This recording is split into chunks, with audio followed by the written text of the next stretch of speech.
So I am honored that you have all landed to be a part of this. It's an event called Representing.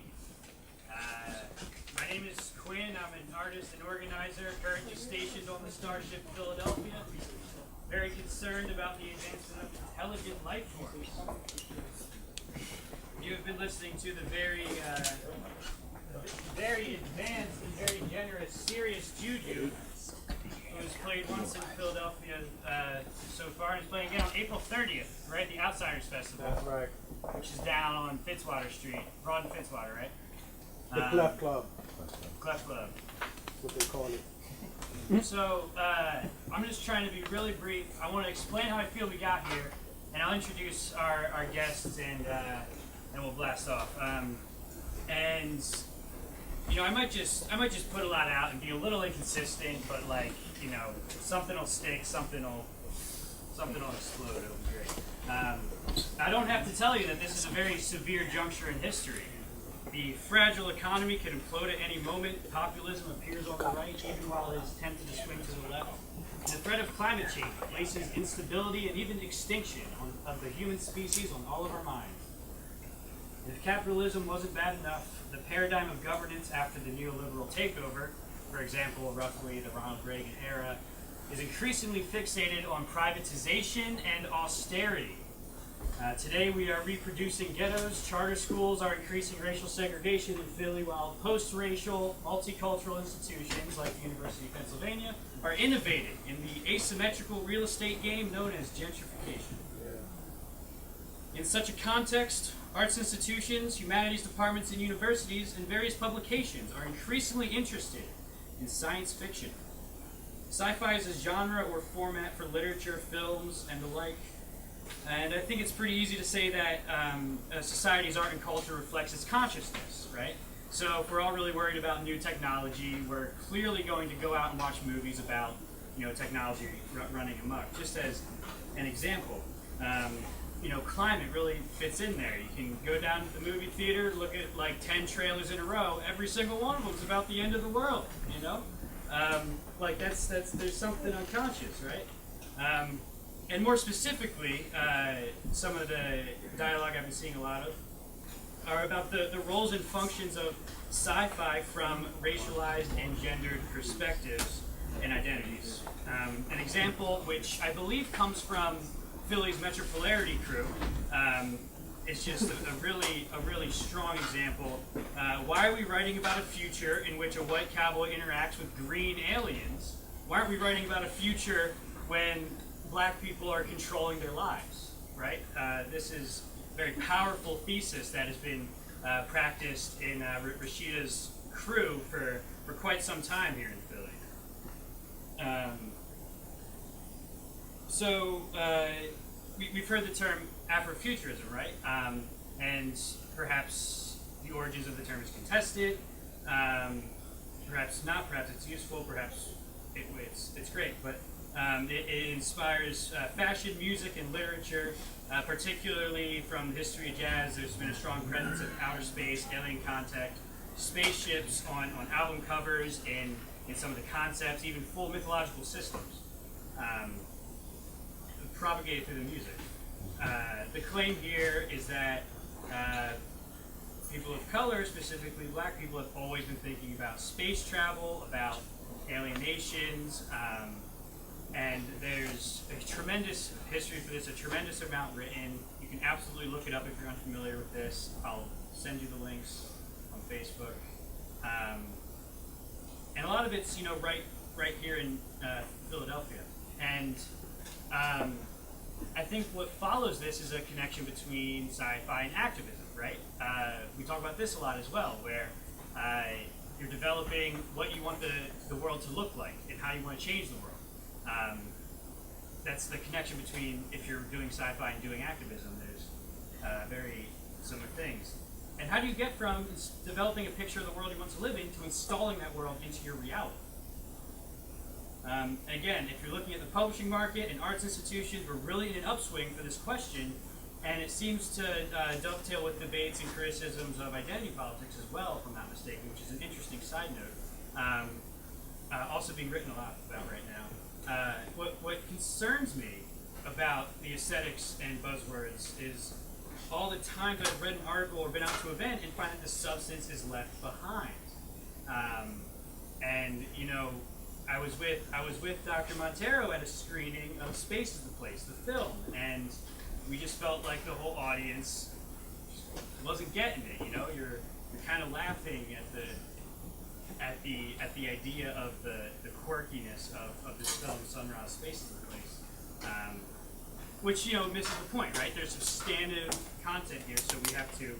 So what we must do today is take the idea of a spaceship seriously, right? How exactly do we get from here to outer space to another world? How do we make change in this world? So, you know, we have to assert that, you know, futurism and speculative fiction and everything else isn't just a set of images and tropes and buzzwords, right? There's really substantive ideas here, and can literary strategies help people change their lives and change the world? Let's find out. So, I'm really I'm gonna pull it down. I forgot my first two slides. Forgot I had them. Thank you.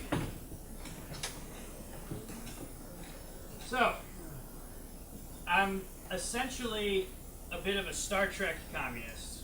I really love humans. I want to see them do amazing things. I think liberation is attached to our ability to map and model the natural world or to explore the universe. Again, lots of resources about Star Trek and socialism and communism are around for you to read. And as we all know, Season 1, Episode 25 of The Next Generation features dialogue between the crew of the Starship Enterprise and a group of humans who were cryogenically frozen on Earth in the 21st century. A lot has changed in the past 300 years, Captain Picard explains to the startled guests. People are no longer obsessed with the accumulation of things. We've eliminated hunger, wants, the need for possessions. We've grown out of our infancy. A man who was a powerful capitalist back on 21st century Earth is appalled at this notion. Then what is the challenge, he demands to know? The challenge, Mr. Oppenhaus, is to improve yourself, to enrich yourself, enjoy it. Very powerful dialogue, Captain Picard. Full communism. Today, many of our spaceships, which is to say our schools and other community institutions, are really under attack. Right? Neoliberal management and financial authority design a paradigm of education and of knowledge that discourages creativity, critical thinking, and inquisitive behavior. As many of you know, Temple University has been very aggressive about this, and it's been downright McCarthyian at a few moments, at a few very key moments. And I think I just want to do a little two points of elaboration here. One is this STEM thing, what you hear about a lot, right? Science, technology, engineering, and math. This prioritization of this form of education, and it's, you know, when you look at how it's practiced, you see that it's a buzzword for policymakers and pundits to celebrate the defunding of arts, the defunding of humanities, the defunding of social science. And an attack that particularly targets public schools and universities, less so than private schools and universities. And you can say, you know, Quinn, the Starfleet Academy in Star Trek prioritizes the education of science, technology, engineering, and math as well, right? Which is a very good point. What I would point out to you is that the privatizers aren't interested in the critical pursuit of inquiry or in the ambitious things we can do with knowledge about the world. The privatizers are interested in making apps, your iPhone games, Uber. This is the STEM thing with schools. It's short-sighted. They're only capable of thinking what the market tells them to think. So if you really care about science, you know, you got to really disrupt that. If they were interested in science, they would value the creativity and interdisciplinarity that art, philosophy, and politics can teach. I just think this is really urgent to how we arrive at this problem of building a spaceship, right? Like where are we at right now in the world, and how do we take it to the next level? And then another point I just wanted to make about that is what we have learned from the situation at Temple. Some of you know about the movement to reinstate Dr. Anthony Monteiro And it's always been a small piece of the agitation and organizing around gentrification and around institutional accountability. The movement, as well as Tony's pedagogy before he was fired, is characterized by, of course, asserting that the ivory tower's walls are very weak and full of holes and full of opportunities to exploit these holes and breach them and expand them. And all of us must demand that a lecture hall's doors are always open to the people, particularly the people of North Philly. This has been practiced in some of the lecture series that were a response and complimented the organizers. I see some faces who were there. This was the conference last January. Very deep stuff. The idea is to create a university, right, within a university. It's can be some really deep stuff, can be some potent stuff, and if you look at the way administration responds, I think they're scared of it. And just, one last thing that I think really applies to two of our speakers is that in the bureaucracy of science upheld by actually existing universities, philosophy can be an outside agitator, right? Like, if you're in an analytical philosophy department, you can sometimes bend the ear of specialists doing parochial specialized research. However, I often wonder if artists can be taken as seriously if they want to intervene in epistemological and even empirical questions. So I ask, what literary strategies are available to erase boundaries between disciplines and institutions of knowledge? Which kinds of intervention and inquiry is taken seriously, and which are dismissed, deemed irrelevant? And since we're ambitious, it's not enough to simply have these strategies. We must demand that they are accessible to people outside of institutions.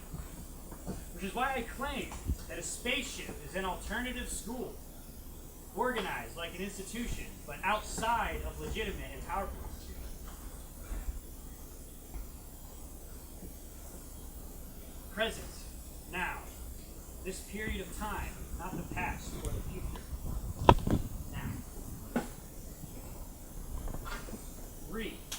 Prefix, used with the meaning again, and again, to indicate repetition. Present, verb, to give, show, provide, or make known. Ing, suffix. Art is not a being, but a being, simple noun. It is not the verb, but it's the product.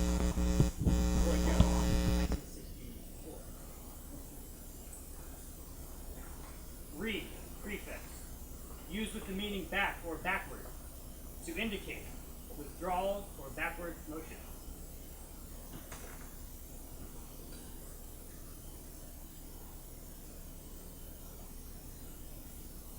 David Xu Borgonjon is an independent administrator who advocates for another return to institutionalism in the arts. He is curated at Eyebeam and Wave Hill in New York and is managing editor at Screen. Produced Really Socialism at Momenta Art last fall, focusing on the history of official socialist aesthetics. Is currently the moderator of a Facebook group called Always Already Read, intended to spread and discuss socialist science fiction, trying to build resources for non-Anglo-American sci-fi that isn't widely enough read. He's also conducted research on the history of science fiction, particularly in China. Rasheedah Phillips needs no introduction for this audience, as I can see. Is a public interest attorney, author, mother, and theoretical physicist, living and working in Philadelphia.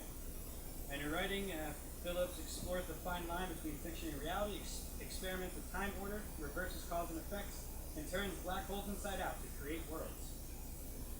She is also the creator of Afrofuturist Affair and a founding member of Metropolarity Speculative Fiction Collective here, as I mentioned.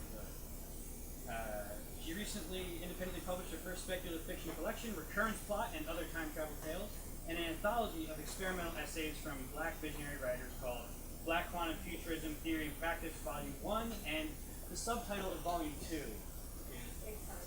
Space-Time Collapse. Volume 2 was recently published as well. Are they here?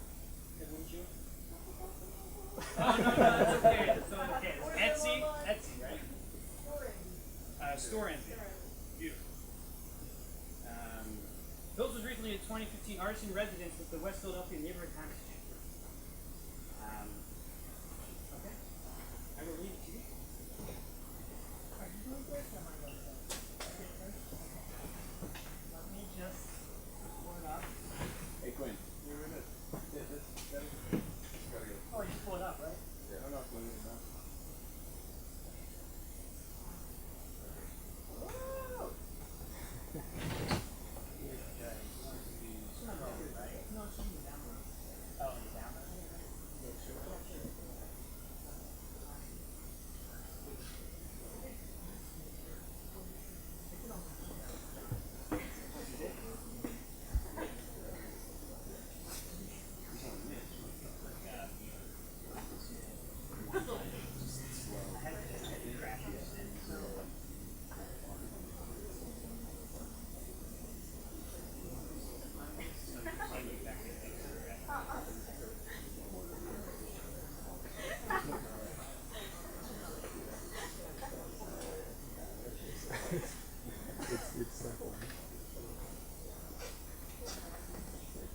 So, like Quinn said, my name is David. I am certainly the least qualified person among the people here talking today, so I appreciate your indulgence.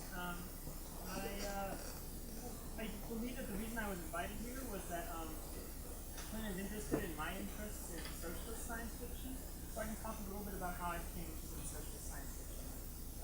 My work is focused on, or was focused on sort of American and Chinese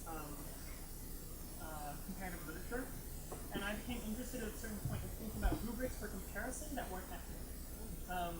And that's when socialist political ideology came interesting to me, right? Because those are always rooted in particular context, often ethnic, but not only ethnic. So that's how I became interested in socialism. I curated an exhibition called Really Socialism that was about the relation between speculation and socialist history.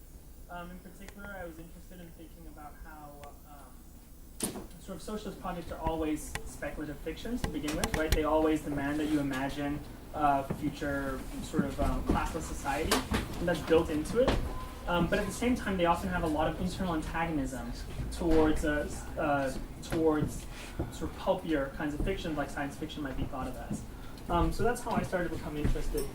As part of that exhibition, I organized a socialist sci-fi reading group, and here are some of the images I wanted to show. So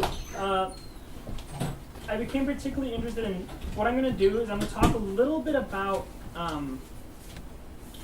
the sort of the trajectory. I'm going to give everyone a primer on the trajectory of maybe official literature and culture in China from the 50s onwards, just in case people aren't familiar with that.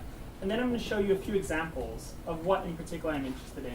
And then I'll broaden the discussion to talk a little bit about culture as a form of technology. Yeah, so those are points I'm going to hit. The first thing I wanted to say is that typically people, the post-50s Chinese context is often thought of as rather foreign and different from the Chinese, than the American. For me, it's actually most interesting because of its similarities.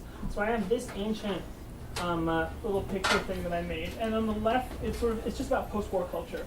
And it's about what for me is a very interesting moment in the transition from maybe the 60s to the 70s to the 80s, where you have a transition from a moment of cultural idealism and rebellion towards that was sort of half state sanctioned towards a period of sort of intense market-based growth. And what was most interesting to me was how in the Chinese context, the people who were revolutionary Red Guards often ended up being the people who founded businesses 20 years later. And that was, to me, interesting in relation to thinking about how in the US, the whole hippie thing was usually causally linked to what happened in the 80s, the same people, right? So the same people who were deeply involved in counterculture in the 60s became deeply involved in in finance in the 80s. And there's like a causal link. You can find that, and there's ways to talk about it in terms of disillusionment and things like that. But for me, what was interesting was thinking about not as a surprise, but as an interesting continuity. Okay, that's the background. To talk about Chinese speculative fiction, you need a little bit of an understanding about the ideas of socialist realism. Socialist realism, as I'm sure most of you know, is the state-sanctioned, essentially Stalin takes late French aesthetics from the 19th century and then combines them with certain socialist stories. So that happens in painting, that happens in literature, certain kinds of realism. This is an example of a typical painting. This is a nice draft, actually. It's got that kind of Renaissance aging. I guess it just wasn't preserved properly. But this is a painting by Ho Yimin that's called Liu Shaoqi leads the coal workers' strike at Anyuan. And it's from the late 50s. This is an example of socialist realism. Socialist realism is characterized by muted colors, right, because it's realist, by groups, always. So you have, usually with a leader, but it's always about collectives. And then also, it tends to be group shots, so it's almost like kind of that like TV theme song image. This was part of a competition that was held in the late 50s for a national exhibition. The one that was actually selected was this painting. So this painting is interesting in the context of socialist realism because there are no other people. That's a young Mao, by the way. There is no image of machinery. And that's extremely interesting because almost all socialist realism is set, it's like the typical socialist realism painting is of a meeting in a factory. So there, in this case, you have one single person who's on what's essentially an inversion of the painting, The Wanderer Above the Sea of Clouds. I don't know if you've seen that painting. I'll show you right now. And this is a 19th century German romantic painting. And so this is like the romantic painting. And it's an inversion of it, so that you're facing him instead. So there's a change in the way that history moves. This is the painting that won. And this painting marks the transition in the Chinese context from something called socialist realism to something called revolutionary romanticism, which is part of the Sino-Soviet split. So what happens in the late 50s is that essentially the Soviet government moves right and the Chinese government moves left. And so there's a split under between Khrushchev and Mao. What that means aesthetically is that there's also an aesthetic distancing. So that the aesthetics associated with Stalinist Soviet Russia, or the USSR, which are specifically focused on consensus building, collectivity, and kind of technical expertise, changed to something very different in Mao, and this marks the beginning of the Cultural Revolution. It changes to images of heroism, expressiveness, kind of the epic, and often the sublime. Right. So that's why this painting is important. The other thing that's interesting about these paintings, they were almost never seen as paintings. They were designed to be reproduced. So like you'll see, for example, this is a poster. There's tons of these posters with this painting embedded within them. I think this painting was, about something like 700,000 copies of this painting were produced. Right. So I mean, printed posters. So it makes it the most popular painting ever. Yeah. So this is just one example of it showing up in another poster. This is Warhol's Mao. I just wanted to say that to me it's much more interesting that this Liu Chunhua painting was designed to be produced rather than Warhol making a painting that kind of is mass-produced but isn't really. I just think that there's like a profoundly uninteresting irony there. So one of the other things, let me show you this now.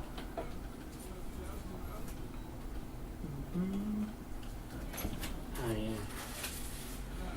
So speaking of pop, what I've become interested in, and what propaganda was deeply interesting to me for, was because of my interest in how pop preempts philosophy, and that's the case not in the case of a socialist state culture, that pop is going to be propaganda, and so this is a piece by Lichtenstein, and what it says is competition in Chinese, and that's been very interesting to me in thinking about the relation between comparative literature and something like competitive literature, where instead of thinking about how you can compare different categories, you can think about which one's better. And that you don't necessarily need to decide, but just shifting that frame produces a kind of different approach for analysis. This is new work by Ming Wang. I wanted to just show it as an example of some interesting work that's being done in China now. Ming Wang has worked, this is called Cantonese Space Opera, is the overall series, but there's a number of pieces, and this one draws on certain cosmologies that he's very interested in particular certain myths, certain, I guess, like Han Dynasty myths. And that's where the imagery is from, that's where the sort of patterning is from as well. So this is thinking about how traditional ideas of perhaps other worlds, including heavens and sort of heavenly bureaucracies, could be thought of in sci-fi terms.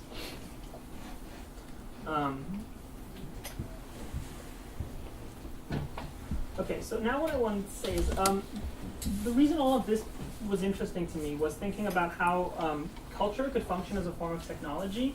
And there's this is actually something I think Tony or some of the other folks from the News Center introduced me to, but there's a writer working in the 50s called Gilbert Simondon who worked on a history of technics. But for me what was interesting was he has a certain definition of the relation of culture and technology, where he says that essentially the difference between them is temporal. So that culture is essentially obsolescent technology, and technology is essentially uncontrolled culture. Culture that kind of outpaces its creator.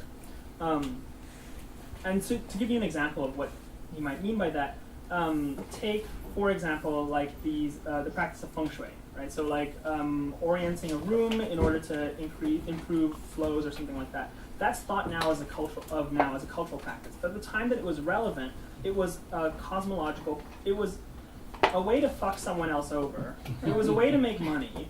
It was a way to get laid. It was all of these things. So it was a technological practice, much more than a cultural practice with real effects, right? It was not ornamental, but it was fundamental. And it's become obsolescent because we found better ways to do it. So it becomes culture in that case. Technology, on the other hand, are forms of culture that can't be simulated, that they run away from us. So they move from us faster than we can control them. So what I'm interested in right now is that I think the interest in speculative fiction across the board signals a kind of interest in objects that are kind of both cultural and technological. Their time is almost pre-modern.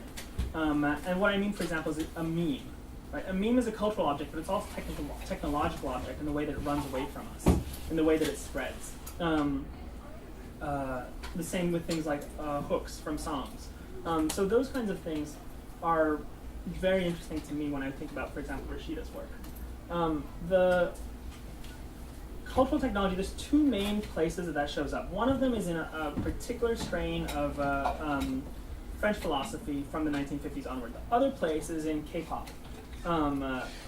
K-pop, the main K-pop, that stands for Korean pop, the main K-pop studio is called SM Entertainment. And SM Entertainment is founded by a Stanford business school grad who developed a program and wrote a couple books, and he developed a theory of what he called cultural technology, which was thinking about how you could engineer international hits through creating essentially this boy band apparatus that he's exported. It's in Malaysia, it's in China, it's in Japan. And he's kind of built up this model, and he calls it cultural technology. They just debuted a new band in China called Neo-Cultural Technology. So this is just another example of the way that pop preempts philosophy. I wanted to show you an example of a band that I worked with last year to do a presentation. They're called EXP, and they are sort of the first non-Korean or first K-pop band outside of Korea. So. Without you, I'm hopeless. Without you, I'm hopeless. Without you, I'm hopeless. Without you, I'm hopeless. 당신도 내가 전부라 해줘. I'm hopeless without you. 당신도 내가 전부라 해줘.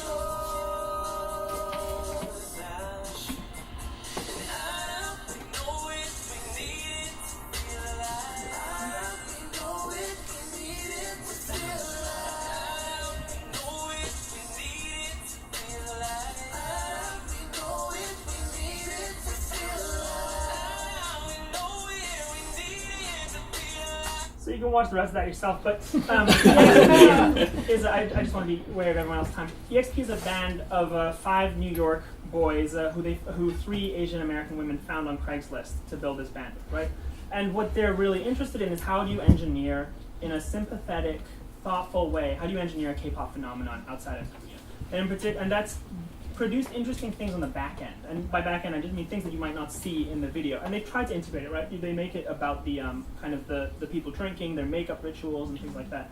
But for example, they have to take cuteness workshops, right? Because masculinity standards are different in K-pop context. So they have to become comfortable with sort of projecting a certain kind of effeminate what would be thought of as an effeminate masculinity here.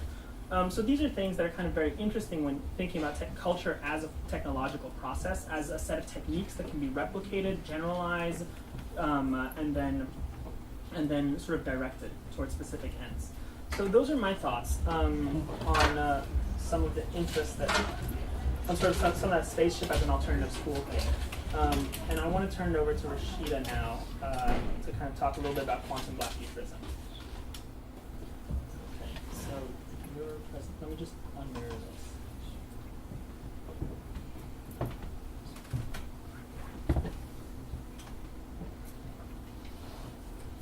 It's in Keynote, right?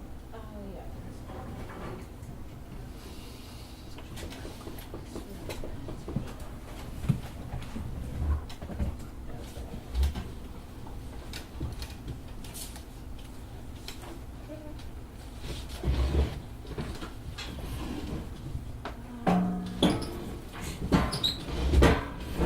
Hi, everybody. So I'm gonna use the PowerPoint just as inspirational slides, but I'm not gonna go through every slide specifically because we don't have enough time. But what I am gonna do is read from my essay. Part of the essay mixes a few essays that I've published before, but also contains parts of an essay that's coming out on a book from AK Press called Keywords for Radical Socialist. It has a very long title, but that's coming out on AK Press. And the idea of it is that different activists and philosophers and socialists and folks each wrote an essay for a keyword. So my keyword was future, which was really awesome. So I'm going to read some of that. And yeah. So, where is the master clock? Who watches it and who keeps time? If the master clock stops, does time stop? Most people take our everyday experiences of time as a factual and alterable facet of reality. There are clocks that chart the hours, minutes, and seconds, calendars that chart the march of days, months, and years, suns, planets, and stars that chart the ages, mapping out cosmic time. More subtle, however, are the ways in which time governs our social interactions, regulates our emotions and movements, frames our worldviews, informs our politics, and leaks into our very consciousness. The ways in which we are situated in time are reflected in how we talk about, think about, and conceptualize the world around us.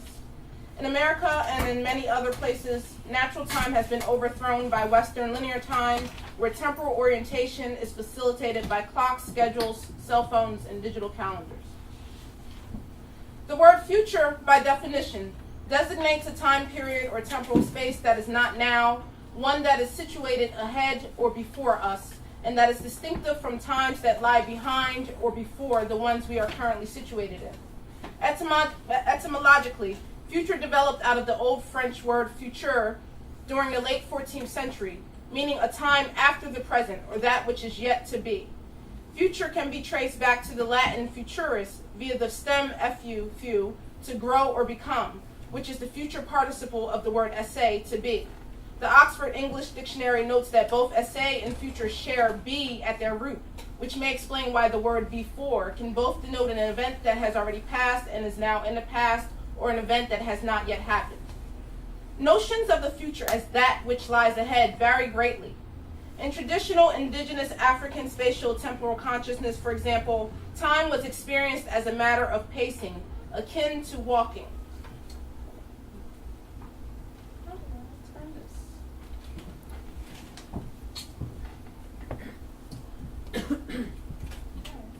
Stop. Okay.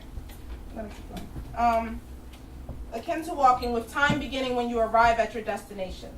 African time also had a backwards linearity in that when events occur, they immediately move backwards towards what John MBT calls zamani time or macro time.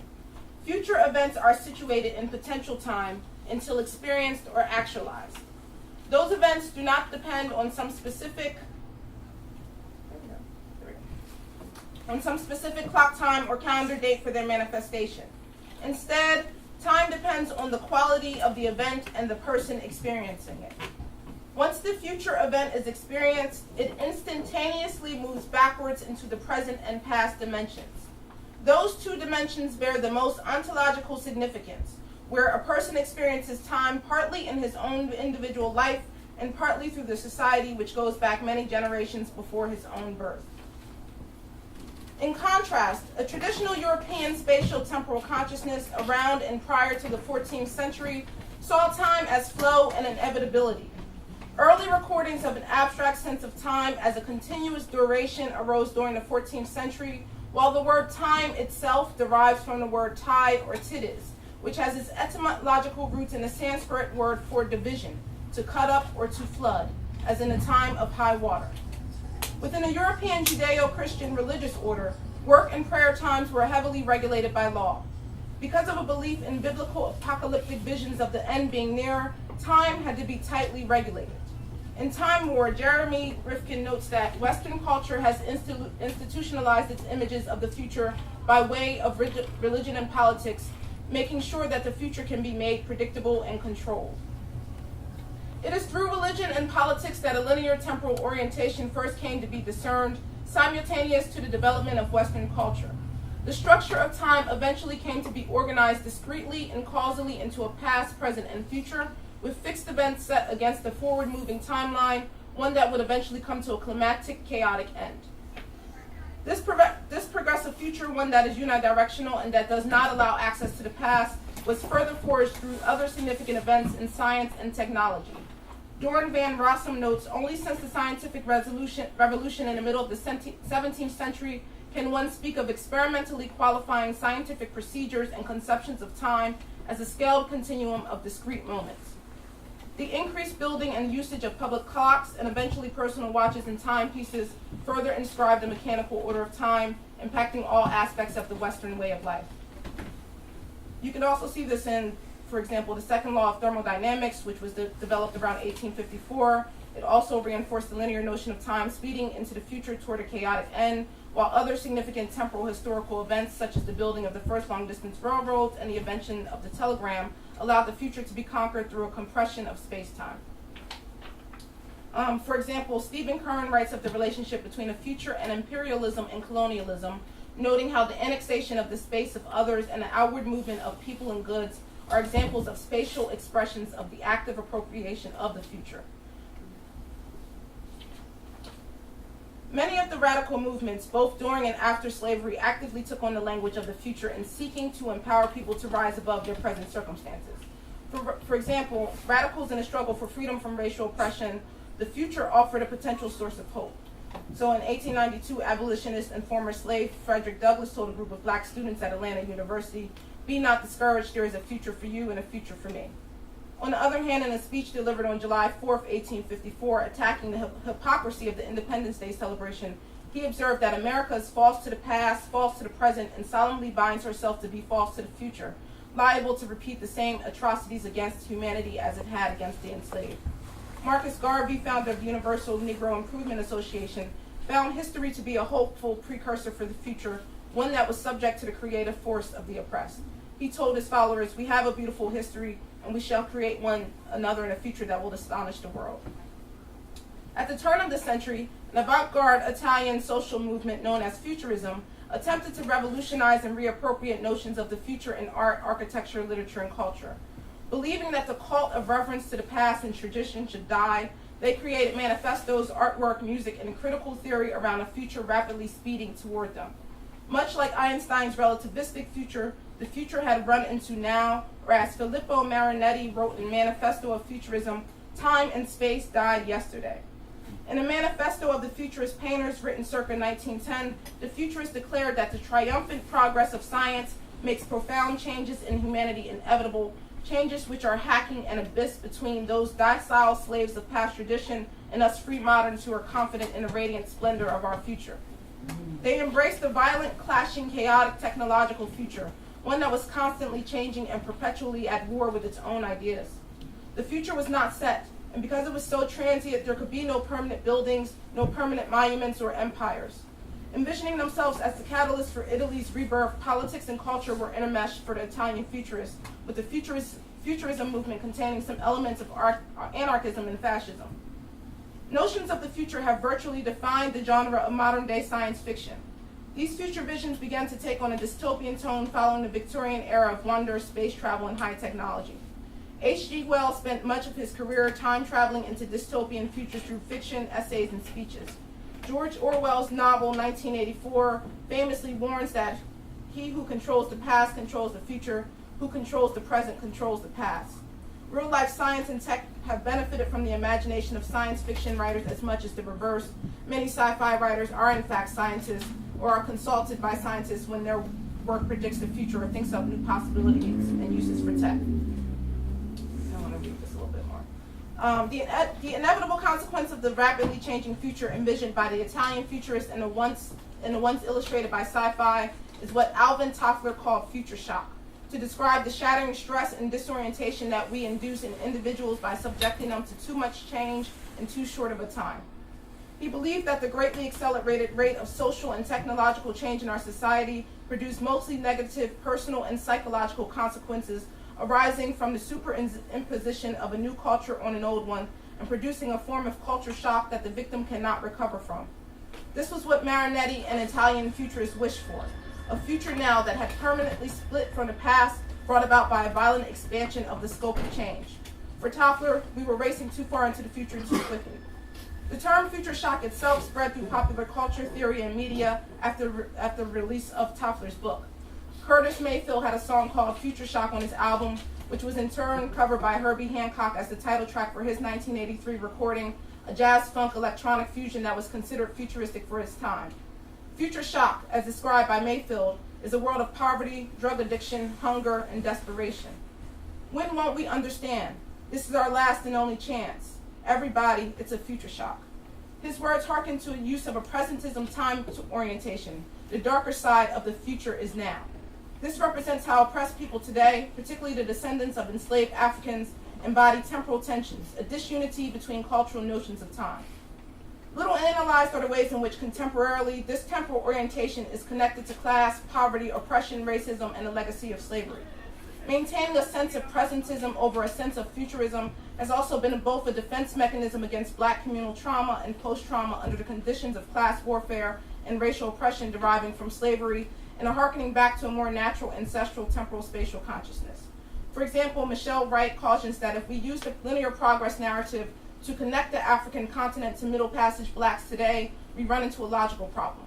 Our timelines move through geography chronologically, with enslavement taking place at the beginning or the past, and a march toward freedom moving through the ages toward the far right end of the line or arrow, which also represents the present. How do we begin to map our return to our own futures? I say that one way that radicals of today can more affirmatively claim or create the future is by actively engaging temporality and adopting alternative temporal orientations and frameworks, which in turn help to shift the meaning or placement of the future, as well as shifting the means of access to the future.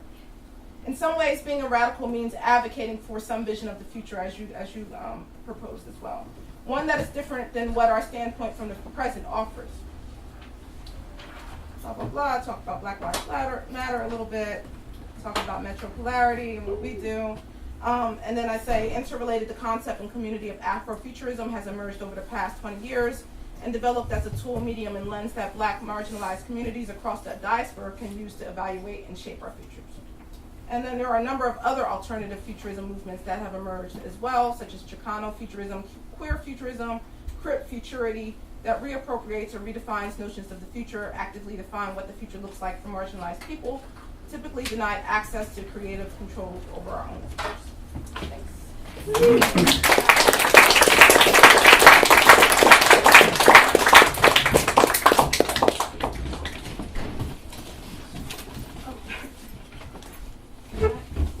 I'm from Metropolarity. We have stickers. If you want them. 18 from Metropolarity has stickers. I'll put them out. Woo! They look Intermission like now. the yellow one on the computer. It's got our web address. You can download our zine. etc. Watch videos. Okay, my books. So we're going to talk now, right? Is that right, Quinn? Yes. Okay. I was gonna leave it up to you two. Okay, I have a question for you, which was in your book, Recurrence Plot. Go and buy this. It's on the internet. I have a couple with me. So in that book, which follows through like a series of vignettes from different characters who are sort of traveling between iterations of themselves, both sort of themselves at different times, but also through parenting and through childhood, or through their parents and children. One of the interesting moments in this book for me is when one of the characters becomes competitive with themselves, like a future version of themselves, like 2 days down the line, and there's sort of a kind of antagonism kind of shows up. It just emerges through kind of like, I guess, like undertones in the way they're talking to each other. And there becomes this real question of like, do I or do I not collaborate with my future self? So I was wondering if you could talk a little bit about how you were thinking about that in terms of, I mean, one of the things, for example, that comes to mind just hearing you talk is about how any kind of a double consciousness is going to have to be a double temporality too. You're going to be, if you're thinking if you have two selves that you have to relate to each other, those two selves are going to be in different times because they have to manage different experiences.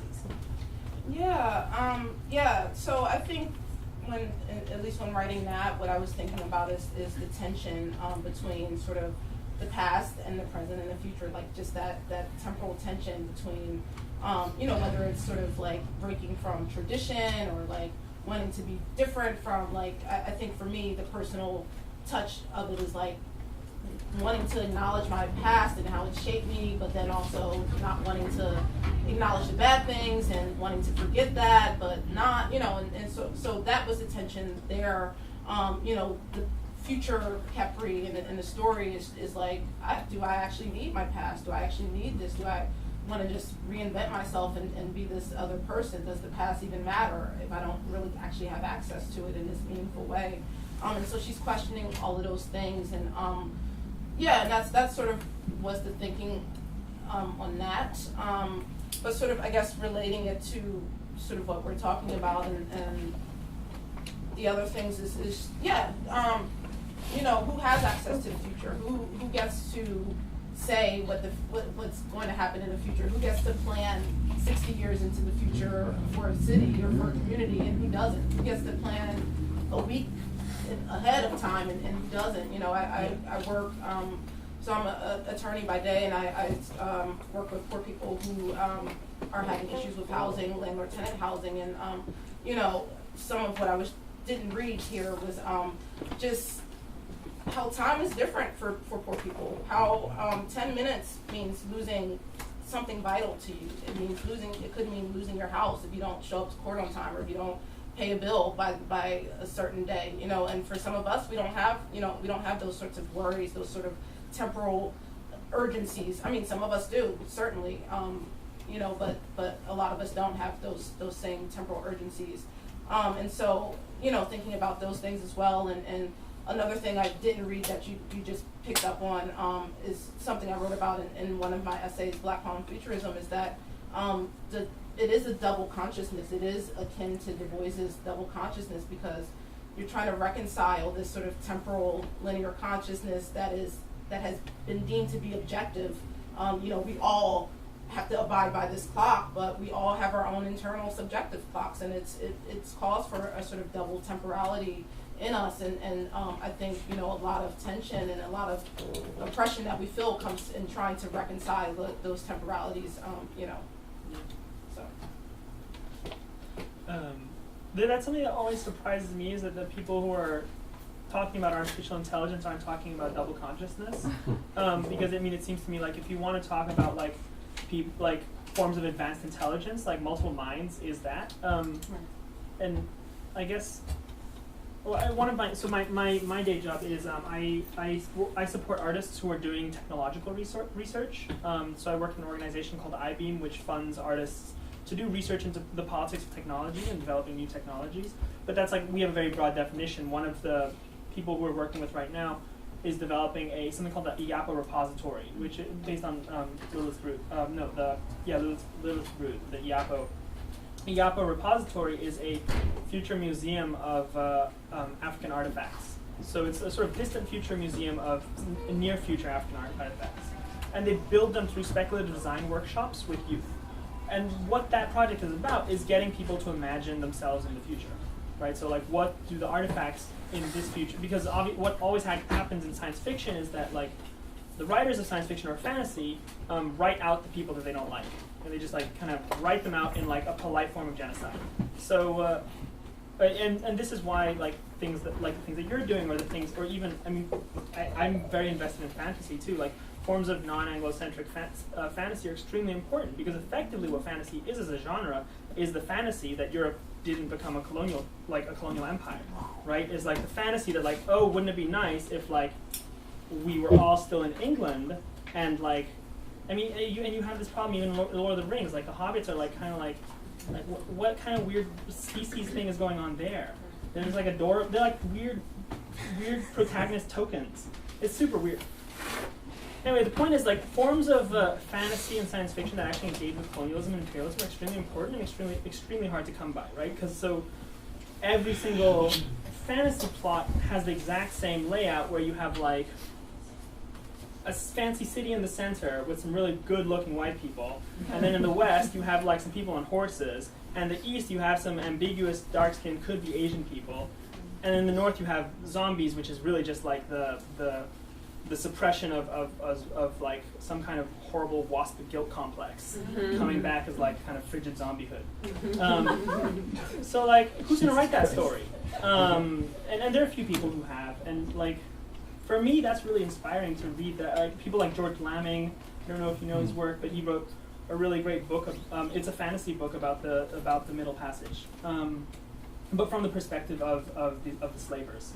And there's books like this that are sort of very powerful technologies, right? They have motifs and memes in them that have kind of a great degree of leverage, a great degree of invention, and could be very powerful if they're thought of in terms of as technologies. But instead, what happens to these things, they're always put in the culture box, which, in the context of minority politics in the United States, is like a ghetto, right? You can't get out of that box. So like you see someone like Nas trying to go into venture capital, which is awesome.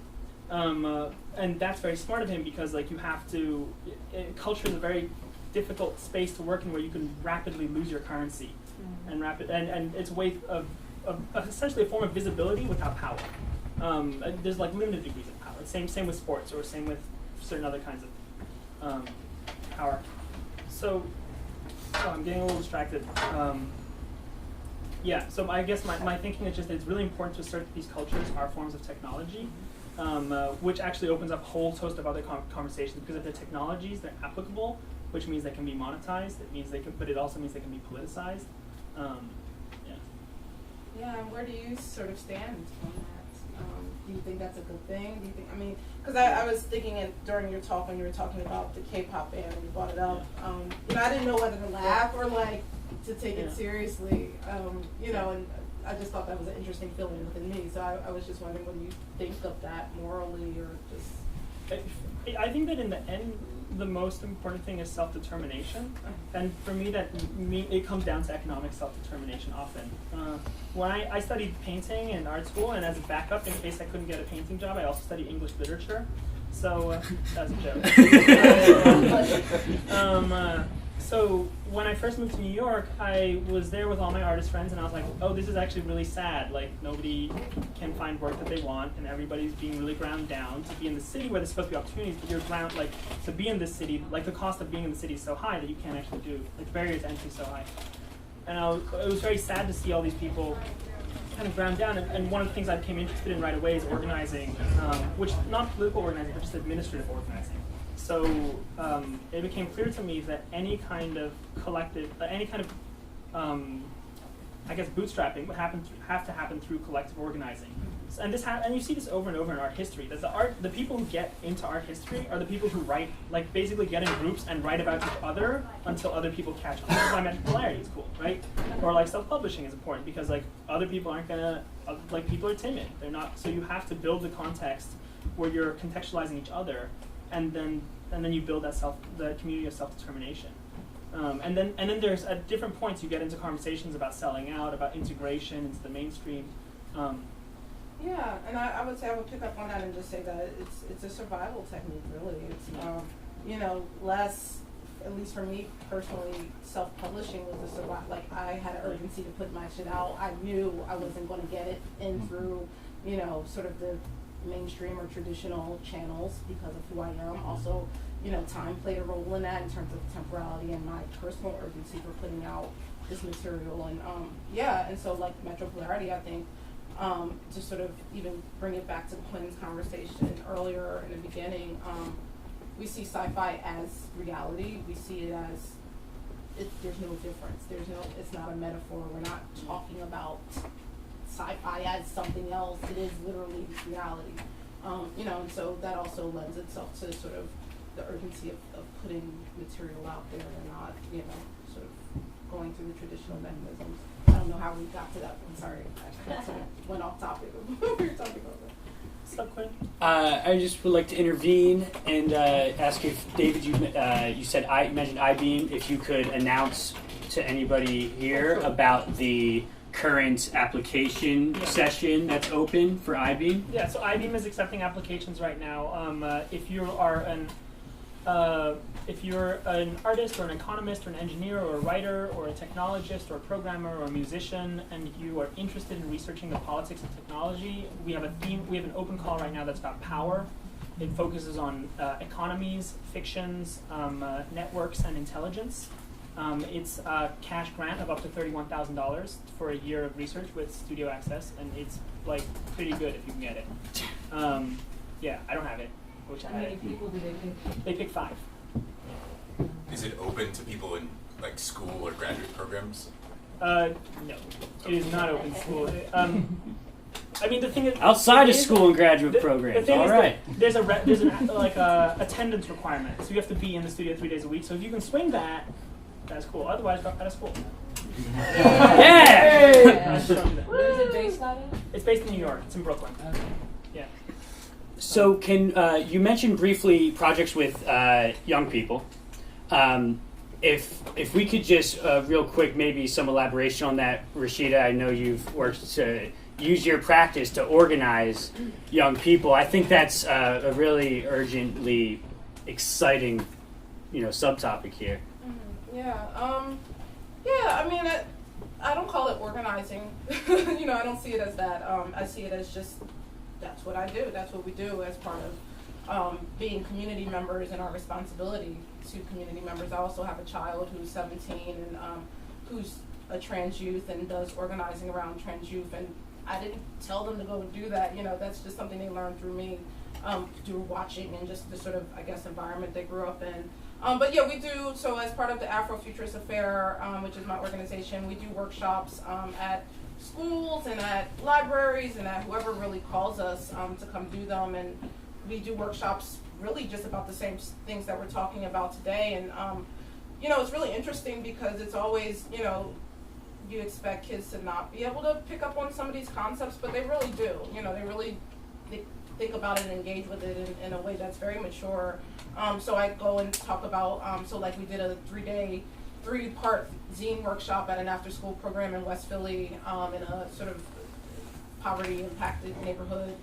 And, the conversation starts off as, how do you see the future? What do you think of the future? How do you see yourself in the future? Or the conversation may start off about time travel and time machines and thinking about visions of the future or thinking about your past. And like we have a little zine where they fill out and just really profound things come out of these kids that are 5 and up, between the ages of 5 and 12 generally. And then we also do high schools and talk to teens. And it's again, and part of the workshop is sort of like comparing sort of mainstream sci-fi movies and asking them to like screen a trailer of like 3 or 4 popular sci-fi movies like Twilight and Star Trek, and then look at these films and point out how many minorities you see or how many people of color you see or what's their role when they do appear on the screen and how much screen time do they have, and then compare it to like Afrofuturistic films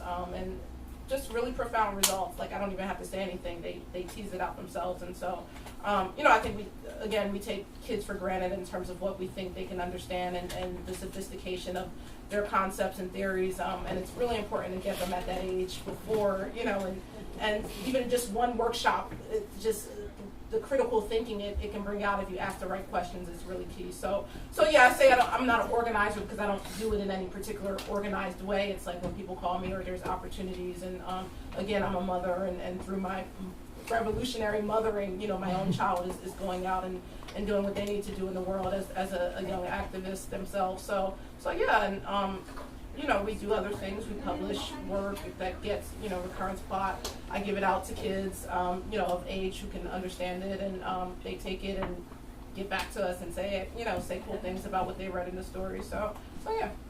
I want to ask, between the children that are 5 to 12 and the high schoolers, I guess I can assume that there is a difference of their vision of the future, but can you just touch on that? Yeah, sometimes. Like their vision of the future. Like their visions of the future. Like sometimes there is. The high school kids tend to mirror, I think, what a lot of adults say about what they see in the future, which is like these apocalyptic visions. The world's going to end in flames and all of the things that you see in the movies. But younger kids do more so tend to have more like, I'm going to be a basketball player, the world's going to be made of candy, and just like cool things like that. But a lot about money. Yeah, a lot about too. money. Yeah. Like I'm gonna have The younger We're ones? going to be rich. Yeah. Yeah. What about the breadth? I'm Like, getting how long married. the time? Looking. How far into the future are they looking? So I give them whatever time they want. So I explain, it could be 5 minutes from now because that's the future. It can be, and that's another thing we emphasize is that the future is relative. It's not 500 years from now where you're not going to be able to have an influence. Your future is 10 years from now. Your future is. So I asked them to look at different time periods. It depends on like the workshop. But yeah, you do see some differences between when they get tainted and when they're not, when they're still fresh and beautiful. But not always. Like sometimes not. Like sometimes I have some like 10-year-olds who say some really interesting things and like even some interesting, very real observations about what they see in the movies. Like, yeah, this is what a young black kid is looks like in a film. Like he's stereotypical and like we'll say the stereotypes like he's violent or has a gun or he's not going to make it. So we do get those very real things, and it stings to hear kids think that. But the workshop is an opportunity to expand on those ideas. So. We gotta keep moving. We got a lot going on. Super quick, yes or no, and then we'll follow up later. Do you think that these experiences with the critical thinking, as you said, and the creativity are could possibly be a substitute for the day-to-day academic obligations that young people have with the state right now? Are you asking me? Yes. Yeah. What do schools do? What do organizations such as, not that it's an organization, but what do projects like yours do compared to what schools do? Yeah, I mean, I could talk all day. I mean, I see, I guess a roundabout way to answer that question is that I see Afrofuturism as a sort of benevolent institution, or it could be a benevolent institution. Like it could take the good parts of what an institution has or is supposed to represent and be benevolent in that way. And I see Afrofuturism as a start to that, as a community and as a lens and as a culture. I don't, one thing I emphasize like with this whole double consciousness thing is like there's no way to just go back to like a temporality that's ideal, like African temporality. There's no way to just go back to that. So we have to reconcile it in some way and sort of, if we're going to live in America, I have to go to work every day to make money. Like I can't go to Africa and live lovely like I want to, maybe in the future, but not right now. I have to live in this society, and if I want to live in this society right now, I have to find a way to reconcile it with the things that I think are good and my visions, which is the Afrofuturist affair. That's one of my visions and ways of like seeing what I want to see happen while also going to my day job. What I'm trying to do is infiltrate some of that theory and practice into my day job. And so my work as a lawyer now what I'm starting to look at is temporality in the law, and so there is ways to marry those systems, and I think Afrofuturism is one way to do that. It's a benevolent institution or a model for one, and so yes, it could eventually replace schools, but it's a slow process of infiltration. It's not just tomorrow we're going to have Afrofuturism schools. That's not realistic. I don't think so. Amazing. So yeah. Amazing. David and Rasheedah, everybody.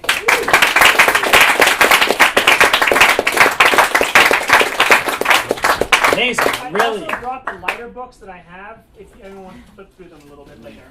So we're going to do 10 minutes. Sirius JuJu is going to indulge us with another 10 minutes, I believe. And we will be back with our next two speakers, and then a big panel with all four, and then you'll get all the questions.